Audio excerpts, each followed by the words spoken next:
Alright, so I have made this lab about as simple as I guess a person can make it. Okay? All you got to do is read. And I'm not trying to be sarcastic, but really that's all you got to do. I have a template for what you're going to be doing on your lab table. Okay? It's in a plastic cover here so that if you spill a little something on it, hopefully it won't be a huge thing. Although some of them have some marks and this is probably silver nitrate stains on here and things like that. But, you know, I've got it laid out for you, all right? It says on your lab procedures, which you were supposed to write before you came to class, what you're supposed to do, and this pretty much outlines what you're supposed to do. Every lab table has this template. Every lab table has one of these, and this is called a well plate. Okay, this is what you're going to run these reactions or the lack thereof in. Okay, it's a really, really simple lab. We're going to use very small amounts of materials. So what it does is it tells you here what's going to be going into each of these wells.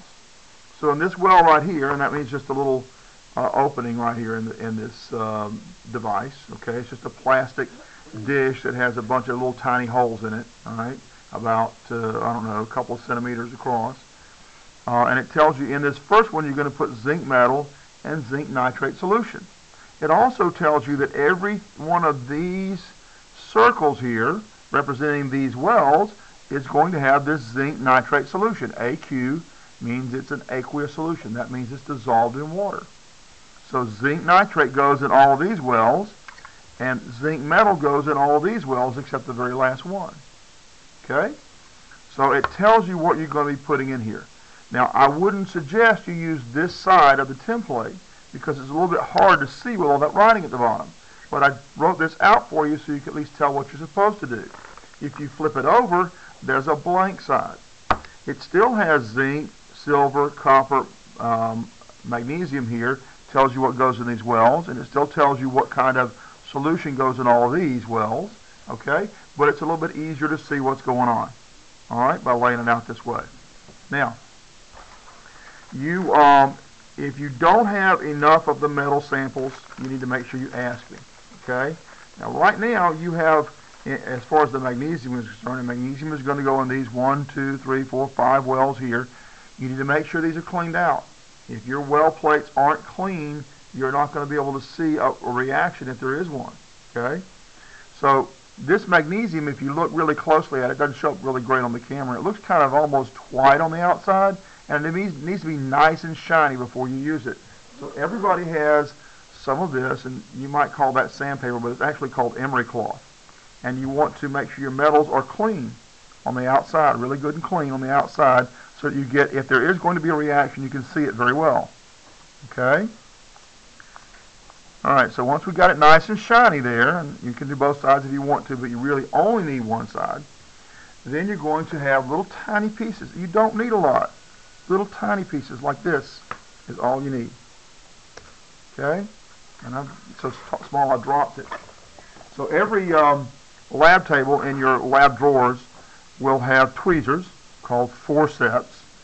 Okay? And you can put these in here really easily. And I would suggest you put the metals in first before you put the solution. Now, I just have water in this container. You have marked containers that tell you what solutions are in there.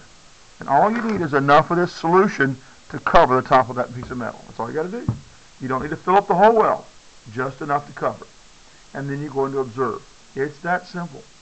Now what you're looking for is evidence of a chemical reaction. If there is no evidence, that's what you put. If there is evidence, you're going to describe what the evidence is. Okay? If you smell something or see something, of course you're not going to taste anything, okay, you need to put that down. You got that? You are looking for evidence of a chemical reaction. Now, evidence of a chemical reaction is something you were supposed to learn in physical science. So this is review. Why don't some of you tell me what would be some evidences of a chemical reaction? An explosion. Okay, if there were an explosion, that would be evidence of a chemical reaction. Do you really think I'm going to give you something that's going to explode? Bubbles. You could. Bubbles. Sure. Bubbles are actually almost a form of an explosion. Because if you have enough bubbles fast enough, that'd be an explosion. Okay?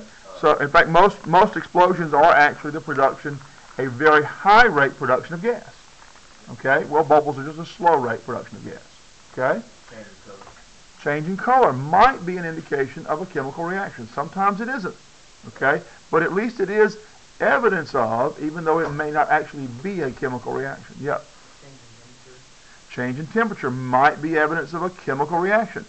Sometimes it's not, but sometimes it definitely is. Now, I don't have any thermometers back there for you to use to measure this stuff, but I could get them out for you if you want to do that. Okay? You could feel the heat, because an exothermic reaction gives off heat, an endothermic reaction takes in heat. Okay? I hadn't planned on you using that, but if you guys want to do temperature testing, we can do that. I can give you the probes to do it with. Okay? But if not, we'll just leave it alone. All right? What else? Anything else? What if your materials, say that solid metal right there, were to dissolve? Would that be evidence of a chemical reaction? That'd be a change in the way it appears. It'd be more than just a change in the color. Okay? It actually would change in appearance significant enough to indicate we have a chemical reaction. All right? Does that make sense? All right. So that's what we're doing today. Now, we're starting a unit where we look at chemical reactions and chemical equations that describe those reactions. So this is your chance to see evidence of chemical reactions. Okay? There may be some cases where there aren't chemical reactions. There may be cases where there are chemical reactions. Your job is to figure out which ones actually show evidence of chemical reactions. Pretty simple, okay, but it requires really good observations. So anybody that's back in the lab area that's chatting away about the weekend is not doing their job. Okay, there's a lot of little details to take care of, as Mariah said. Okay, you've got to get them all done, and you've got to make really good observations, and you've got to be patient sometimes, because very often chemical reactions don't happen in a hurry, like explosions.